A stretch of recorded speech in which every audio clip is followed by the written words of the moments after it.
My name's Troy. I'm a biologist. This is my older brother, Trent. He's only a chemist. And we are The Bourbon Brother Whiskey Nerds.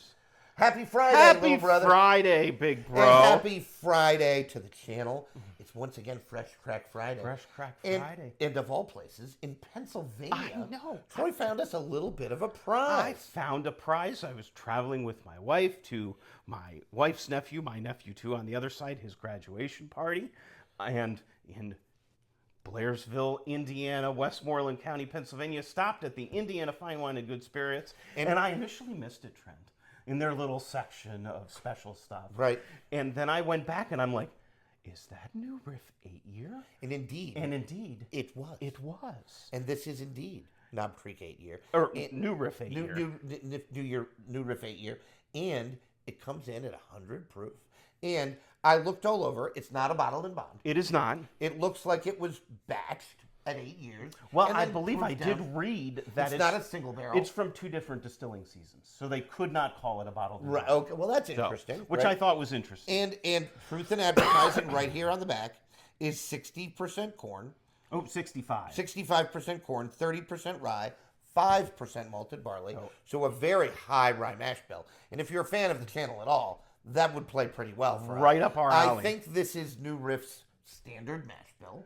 But that in and of itself is interesting. All their own distillate. It's totally theirs. Right. And that's interesting because New Riff's bottled and bond flagship offering is this mash bill. And I think, I don't want to speak for Troy, but I think we're in agreement. We're sort of mise-mice on it. We have not been blown away by New Riff's, outside of that malted rye. Well, their ryes are, at least in my mind, better than their bourbons. Now, but this has gotten some really good press. It made some Bourbon of the Year lists when it came out. That might have even been last year. So it could have even been 2 years ago. Where this came out and it made some Bourbon of the Year lists. A really interesting product. So we're gonna fresh crack this with you, Troy. What's the price on this bad boy? I think I paid about $65. So 8-year whiskey for $65. You know what that is, folks? That's pretty good. That's a good price for 8-year-old whiskey. And so those of you who are, as we like to say on the channel, bemoaning the increasing expense of everything, including whiskey, you know what? Give New Riff some love, right? $65 for an 8-year-old product, 100 proof. You know what that is? That's pretty nice. I was reading about it, and apparently, Trent, and you'll appreciate this because you're the Four Roses fanboy. Apparently, the yeast strain that New Riff uses in this is very similar to Four Roses V yeast strain. Oh, like OBSV, OESV, all of it. Yeah. Which is kind of interesting. Well, and it's also high rye. It is. Right? So, I think that the mash bill's a little different. I think broadly, Trent and I both, when we're looking at bottles to buy, we intentionally try not to look at tasting notes, right? Because we don't want to be biased, right, or swayed. But I was watching a video from another whiskey tuber, and I am unapologetic about watching them. I think a lot of the whiskey tube community is great. They're fantastic, and you should follow lots of them. And they had this happen to them, where they found out what it was, and then they smelled like that. Yeah, they found out that it was like apple infused. It was some sort of finish thing. Like finished in apple brandy casks or whatever. And then they're like, oh, now that you say that, I get an apple note. Again, nobody is immune. Okay? Seriously, confirmation bias is a hell of a drug. I don't pretend to be immune, right? Troy doesn't pretend to be immune. All I can do is try to prevent that from happening by trying to ignore tasting notes. And we really do try and be as impartial as we can. Well, for everyone and ourselves. You, the whiskey consumer, our listener, this channel's about you. I owe you what I honestly think. If I don't like it, I'm going to tell you. If I do like it, I'm going to tell you. Right? But in any case, happy Friday, folks. And we're going in for the nose on some New Riff 8-year bourbon.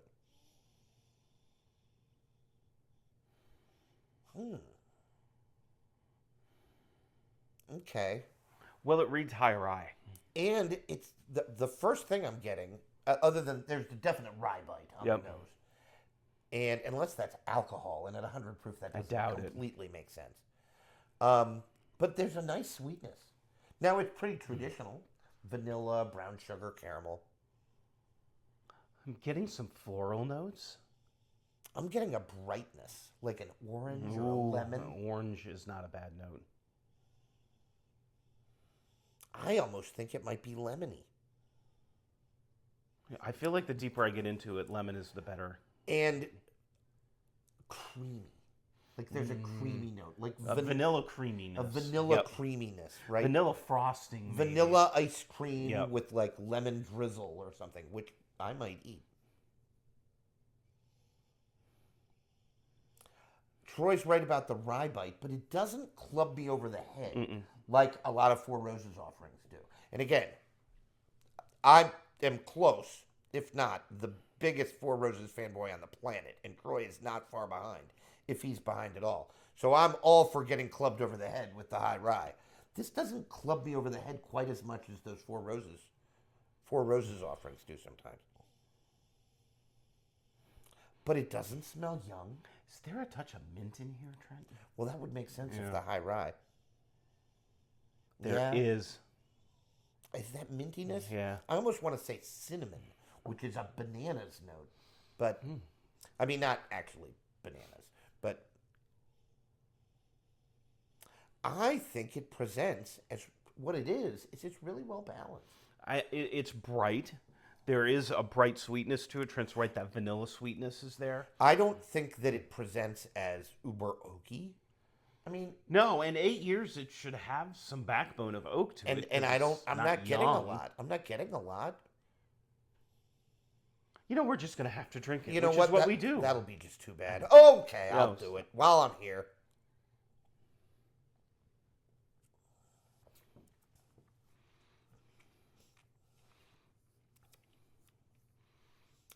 Okay, there it is. Like it a lot. There's the rye. Oh, is that the finish? Yeah. Yeah. Because that's pretty nice.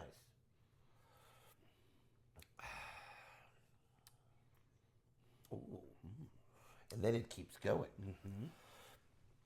All right. I'm going to say that I think it's constructed traditionally.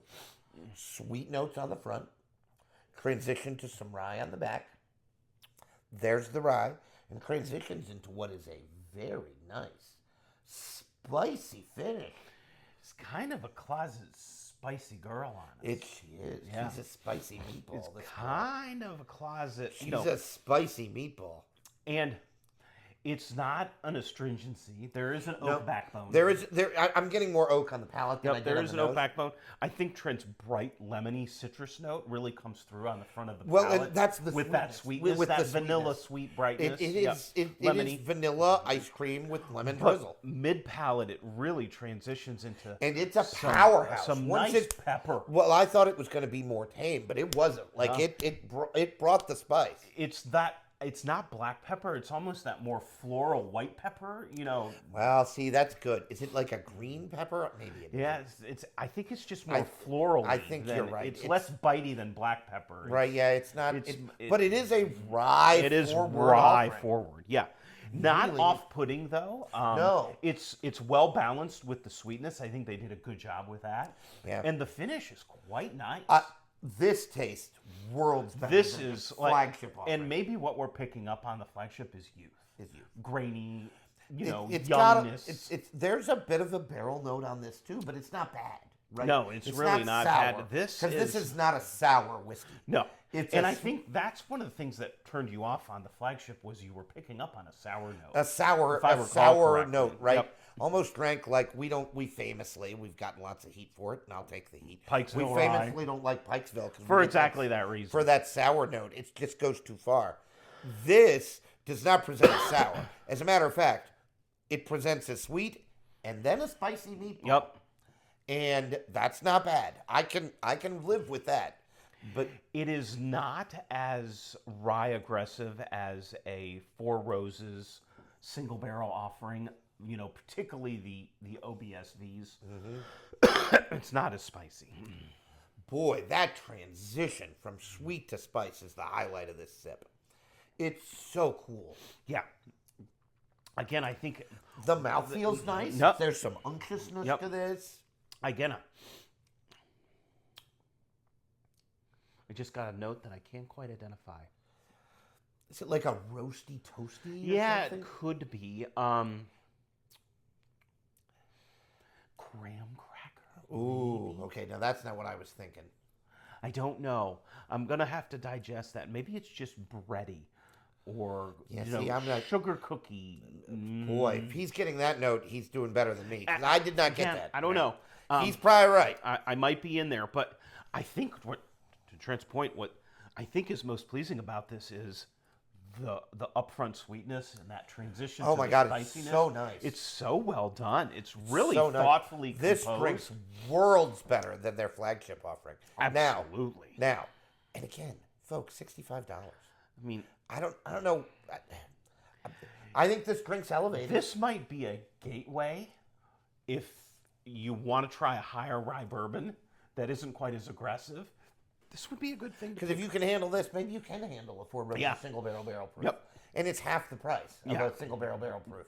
Because now those are a bill easy, right? I remember the days when they were $80. but they're creeping not up that there. anymore. Oh, not that back anymore. to the old days we would Back- love to go to. Not but not that price anymore. I'm But going no, to this give is- New this- Riff some props. This is a nice. This whiskey. is a really, again, and I like the fact that it lives in that 100 proof range. It's really in a comfortable range. This is something I would definitely pour when I got home from work. Well, and again- I do not sit and drink 120 proof whiskeys when I get home from work. like all the time. All the time. We just Like on don't do that. random And I don't want to speak for Trent, but I don't think on Trent does random that either. weeknights, right? Yeah. Like that's just I not how come we home, live. I might have 2 pours, and they live in that 100, 110 Well, range. and what I'm more likely to do is pour myself a lot Correct. of one whiskey, Exactly. like 2-3 ounces of one thing, and right? just nurse it for 2 hours. right, You know. and then have your dinner, And then have you're a done. sip during dinner, right, No. and then have it for dessert. I am continually, at least myself, I'm continually trying to find bottles that live in that range because that's mostly what I drink. Well, you know, right. through the course of the week, in that comfortable proof range that's not too much, that you can sit with and just have a pour in an evening and, do your thing and have an enjoyable experience. And this is at a good proof point and at a good price point where it's comfortable. Well, for right, that. exactly. This is a good Friday night pour. Yeah. Right? It's a good pour, and it's complex enough that it gives you some things. It's intricate enough that it gives you something to think about. right, yeah, right, Yeah. and Which and- broadly I think Trent and I like. Oh yeah, no, it's a good. This is good. This is a buy, at least for me. Oh, if I found another bottle, I'd probably buy it right now because I could see me drinking this with Well, regularity. right, and if you were really into this could easily be a crushable bottle. Yeah. I could see somebody, maybe not me, maybe not Troy, but maybe Troy and I, but somebody out there could totally crush on this bottle for like a month and be like, you know what, that's what I wanted tonight. And then 2 days later, you'd be like, you know what, that's what I want. And I could see it. It's definitely a crushable see bottle it for me. Again, going back to that, it's that balance, and that is what is The so sexy highlight about it. of this is the transition on the palate from sweet to spicy, and then the finish, which, by the way, is still going. Still going, but it's not overly aggressive. No. And that's what I like about it. The Just spice, a well-composed the spicy whiskey. part of the finish ends before Right you here. really get Yep. deep into the sternum there. You're not getting clubbed over the head with proof. Just good job, New You Riff. know what it is? It's just good. Yeah. It's just good. It's sort of a special pour, right? I think it's something, again, like Trent said, it's a Friday night pour. You want something a little bit elevated. You want something a little bit more intricate and interesting. This Compared fits to that bill. maybe I'm trying to think of other things I have described as special pours. Knob Creek 12. Yeah. Wild Turkey Single Barrel. Wild Turkey Single Barrel. Yes, absolutely. Really good. Just Yep. really good elevated pours. Going to live in that $60 to $80 range, which all of those offerings do. This $65 for 8 years, folks, that's a pretty good price. Yeah. I don't think that New Riff is trying to rip you off here. Nope. I think I think they did a they're damn good producing job. a nice juice in a nice proof range, a nice mash bill range that And drinks a good age statement on it, too. that drinks like it should. Yeah. I mean, it's not a budget bottle, but it's a nice bottle. I like it. I'm not mad I bought it. Thumbs I'm up. very happy I bought it. I think it's, like Trent said, it's going to be a staple for me over the course of the next few weeks. And we'll go from there. But Yes. what do you think of New Riff 18 if you've had it? Let us know in the comments. Yeah, New Riff 8, really good stuff. I'm a big And while believer. you're there, make sure you like, share, subscribe. Hype, we have set a goal, 250 subscribers by the end of the year, at which time we will release our Whiskeys of the Year. I don't think this is. I'm not sure this is a candidate, but but that doesn't mean it's doesn't bad mean whiskey. it's bad. Whiskey of the Year is a special list to get It's yourself like the Hall on. of Fame, That's right. right? For the very few whiskeys elevate to that point, but definitely doesn't mean it's not a buy. I think that's all we have for you. Yeah. Trent, take us home. Hey, folks, as always, we really appreciate you. Let us know what you'd like us to open on camera. Maybe you see something behind us. Maybe you hear us talking about something that we say we have, and you're like, darn, I've never had that. It's like $70. I want to know what that is. You know what? Not only will we drink it for you on camera, we'll shout you out for giving us the suggestion. If you need to email us, have a longer conversation, that's bbwn37@gmail.com. That's bbwn37@gmail.com. Thanks for listening, as always. Continue to drink what you like. And like what you drink. We'll see you next time. Bye, everyone.